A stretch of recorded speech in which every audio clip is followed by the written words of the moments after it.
じゃあお母さんが前に座ってよ。やだね。ねえ、もっと前座って。遠近法。そう。近くない。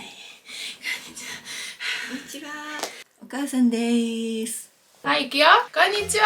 こんにちは。イヒです。アドーラとイヒの母です。お母さんです。お母さんです。今日はシングルマザーで私たち姉妹を育ててくれたお母さんに本音でいろいろな質問をしていきたいと思います。拍手して。イエーイ。イエーイ。ハーフ羨ましいなって思う人も結構いると思いますが、ハーフの親には苦労があるそうなので、今日は質問していきたいと思います。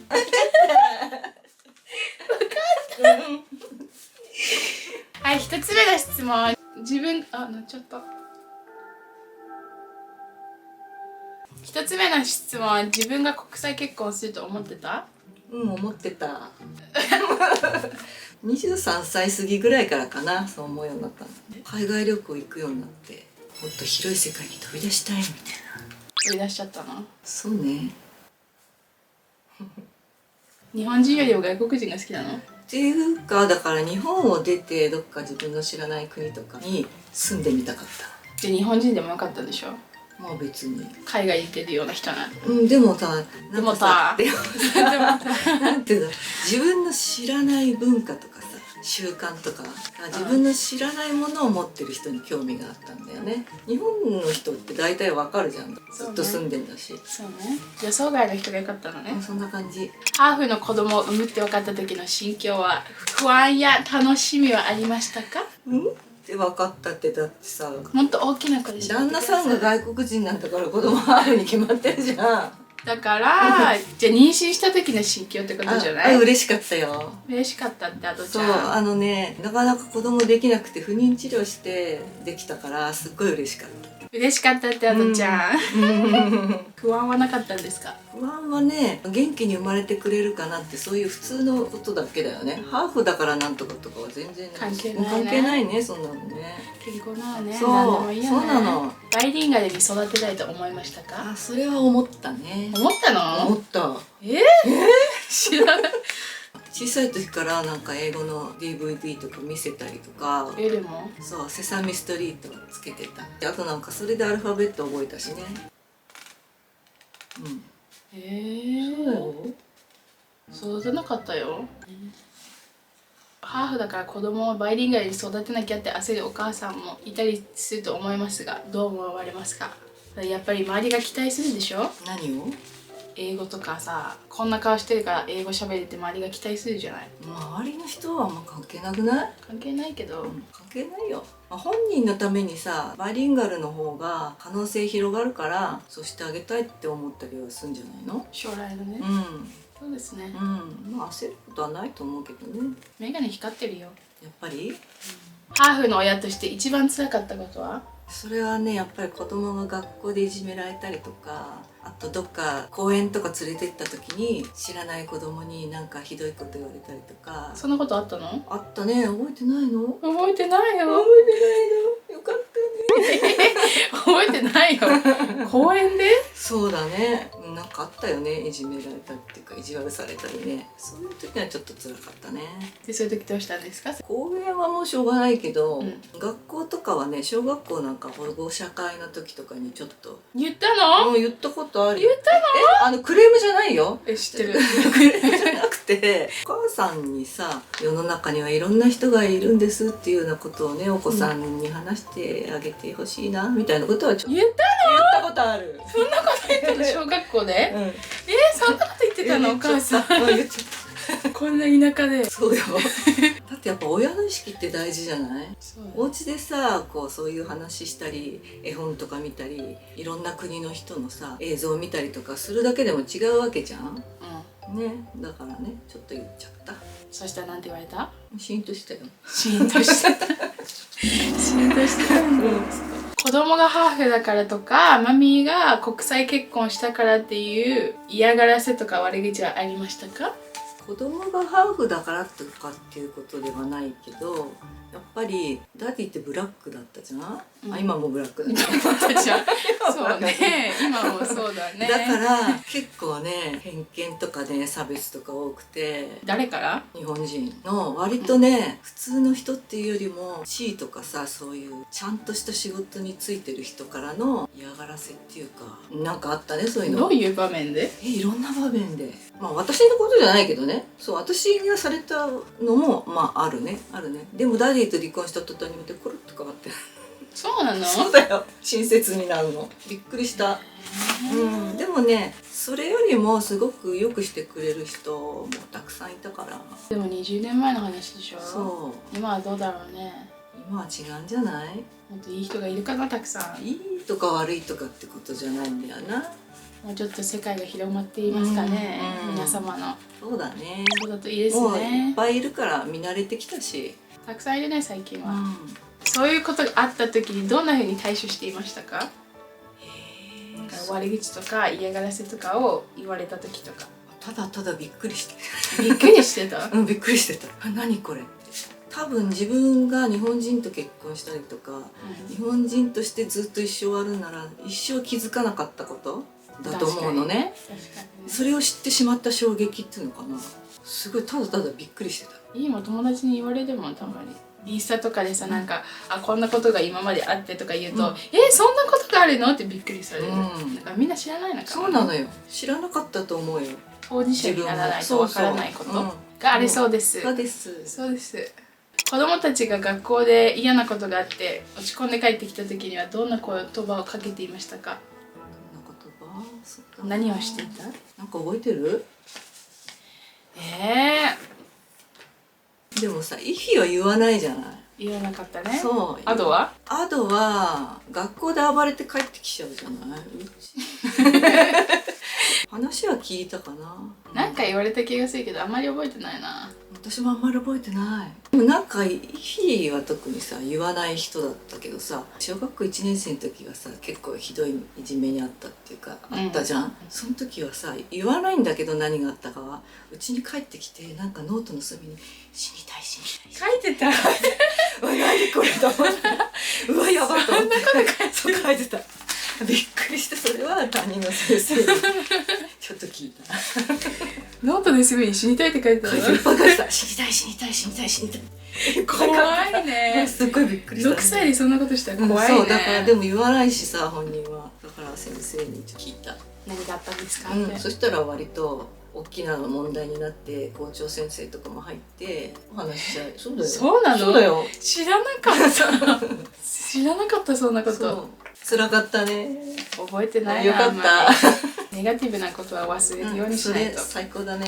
いつまでもくよくよできないから。そう、いいと思う。子育てで後悔していることはありますか？後悔してることね。やっぱね、仕事ばっかりしてたじゃない。シングルだから稼がなきゃと思って。そうね。子供たちが学校から帰ってくる時にあまり家にいなくて、出迎えてあげられなかったの。お帰り。出迎えたかったの？もっとだからね、たまにはいいね、休みとか取って帰ってくる時にうちにいて「おかえり」とか「おやつあるよ」とかなんかね、そういうのもちょっとやれたらよかったなと思った。そうなの？全然気にしなかった。鍵っ子だったじゃん、2人とも。鍵っ子って何？鍵ぶら下げてと。そう。でも鍵がかっこいいと思ってたから、いいわ。そうなの？じゃあよかった。だって鍵持ってない子もいっぱいいるじゃん。まあね。鍵持ってる私はかっこいいと思ってた。そうなの？よかった。イフィがポジティブで。そう思ってたよ。そう。後悔していることは家に入れなかったわと。そうだね。それはしょうがない。後悔っていうか、もうちょっとこうしたかったなってことでしょ。できたらよかったのにな。足がしびれた。全然気にしてなかったけどね。子育てで一番大切にしていたことは何ですか？子育て終わってるんだよね、マミは。とっくに終わってたけど。子育てで大切にしていたこと。大切にしていたことはね、個性を尊重するということね。その子のね。アドーラとイフィってさ、真逆じゃん。だから同じように接しててもダメだから、その子なりの良さを引き出すように。引き出ました？引引き出たんじゃないかって引き出たいうかね、でもイフィってね、人が何言っても言うこと聞かないから。あでもそうだね。なんでいい意味でもうさ、自分っていうものをさ、ちっちゃい時から確立してたよね。そうなの。そう、人がね、覚えてないもん。先生とか親とかもう誰が何を言うとね、もう全然聞かない。そうなの。そ覚えてないな。でもアドもそういうとこあったけど。アドの方がそうじゃない？いや、イフィだね。イフィはもうね、自分のね、好きなこととか楽しいことしかやらない。やりたいことしかやらない子で、ちっちゃい時からそうで、誰が何を言うと絶対にそれは変えなかった。やりたくないことはやってなかったでしょ？どうやって楽してやってるふりしようかとか、そういうことばっか考えて今も考えてる。そう、それってさ、ある意味すごいよね。本当の自分をそのまんま生きてるっていう。そうなのか。だからね、イフィってすごいなって思う。あらやだ嬉しい。イフィってすごいんだね。じゃ個性を大事にすることを一番大切にしているんですね。まあそんな感じはしましたね。やりたいって言ったことを否定されたことないしね。そうだね。ってよくアドが動画で言ってるよね。そうだね。アドが15歳でイフィが14歳の時にアメリカに行って不安だったことはありましたか？それとも期待の方が大きかったですか？お父さんと一緒に住むっていうのはちょっと心配だったけど、そうね、ずっと一緒に住まなかったからね。そうずっと離れてたし、違う環境に行くのにもかかわらずお父さんのしきたりとかやり方とかってすごい厳しいわけじゃん、ね、アフリカは日本とは全然違う文化だから、それがねちょっと心配だったけど、期待とかって何を期待するの？もっとグローバルな子になるって。でもさ、それってさ、その子供のさ自由なわけじゃん、だからそういうのはちょっと違うんだよな。じゃあ何を考えてたの？何を考えてた？寂しいなって思ってたの毎日。最初に言っちゃうね、毎日寂しくて号泣してました。夜になると悲しい。そう娘たちがいなくなったって。そうでもまあ娘たちが行きたいっつって自分たちで決めたことだからそれはね尊重したかったしね。私の人生じゃないんだから好きにしくしく泣いてたの。そうあらやだ、お母さん悲しいね。もう大丈夫、全然平気。それはね、20歳とかまで家にいるもんね、みんなね。そうだけどね、お母さんがさいてほしいからいてもらうっていうのも違うかなと思ったしさ。アドとイフィンのいいところは、こうなってよかったと思うところをそれぞれ挙げてください。アドラちゃんはですねなんで笑ってんの？アドはね、やっぱね、すごい何にでも努力するっていうか、頑張るところ。そうですね。そうだよね。そうですね。全てに全力投球。全てじゃないよ。そう、じゃあ上手くなったんだよ。前はね、全部にね全力投球でやってね、いっぱいいっぱいになってたのね。いつもいっぱいいっぱいだよね。そうでも今そうでもないから、いいとこでもあり良くないっていうか、容量が悪い、やりすぎなとこもあって、真面目なんだろうな。真面目だね。そう、あだちゃんはだからすごい努力するところ、頑張るところ。ちっちゃい頃から？そうだよ、すごかったよ。覚えてない？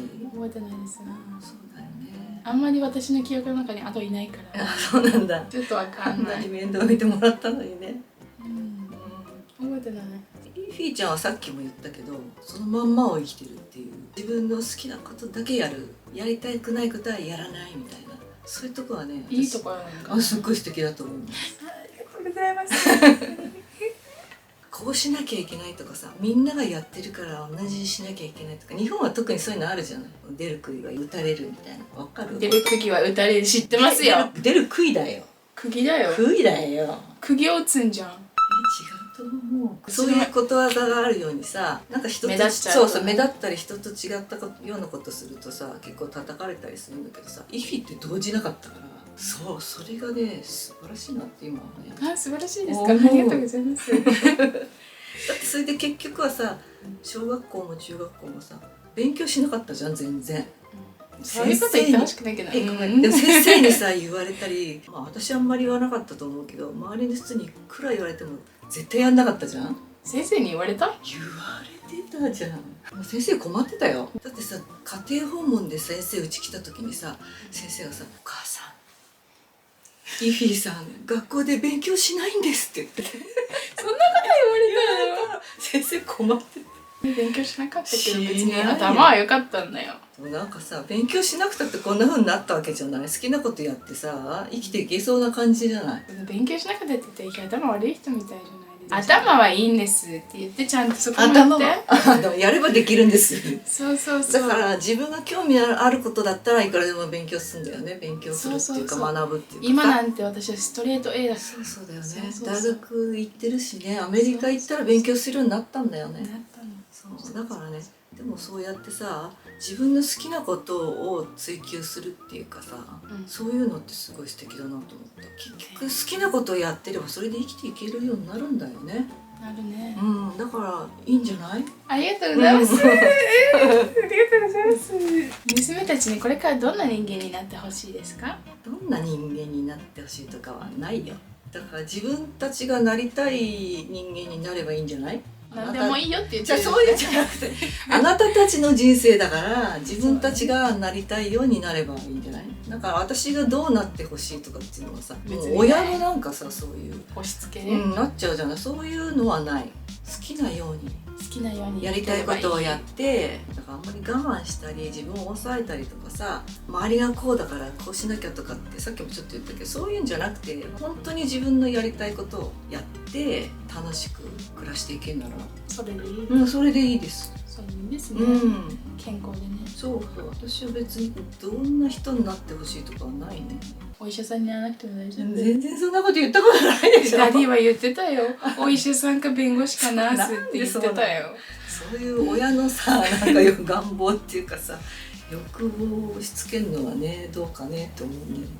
親子って言ったってさ、別の人間なんだしさ、別の人生あるわけだから、そこは尊重しますね。ありがとうございます。尊重していただいて、今ハーフとかミックスの子供を持つお母さんにアドバイスをどうぞ。アドバイスなんてできるようなあれじゃないんだけどね。アドバイスっていうか、でも私が思うことはね、子供ってさ、自分の叶えたい夢とかやりたいこととか、こうなりたいとか学びたいとかさ、体験したいとか、そういうのがもう叶うベストな環境を選んで生まれてきてると思うわけよ。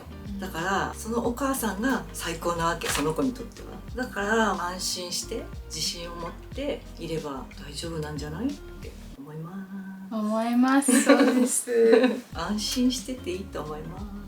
人にこう迷惑かけたりとかね、傷つけたりしなければね、それで子供のやりたいっていうことをサポートしてあげたりとかして、押さえつけないとかさ、そういうのがいいんじゃないかなって。もし子供がいじめられてたら、いじめられてたらね、どうしたらいいんですかね。どうしたらいいんだろうね。わかんないね。ねえ、どうなんだろうね。アドちゃんだったらドイツだよとか言って行きそうだけどね。あのちゃんは行くね。いよいかないな。私もそうだな。でもそうやってね、あんまり心配しすぎない方がいいと思う。そうなの？私はそう思ってる。いいよ、心配されたくなかった。そうでしょ。ほっといてほしかった。そう、心配するってことはさ、その子を信用してないっていうような感じするじゃん。なんかその子の強さをね。そうだからね。なるようになるさ。子供は多分、親が思っている以上にしっかりしてるんじゃないかなと私は思っている。多分そう。こんな感じで母にインタビューしてみました。ありがとうございました。ありがとうございました。ありがとうございました。何事も賛否両論。何事も賛否両論あると思いますが、皆さんのご意見もぜひコメント欄で教えてください。いつになるかわかりませんが、またお母さんにね、出演またお母さん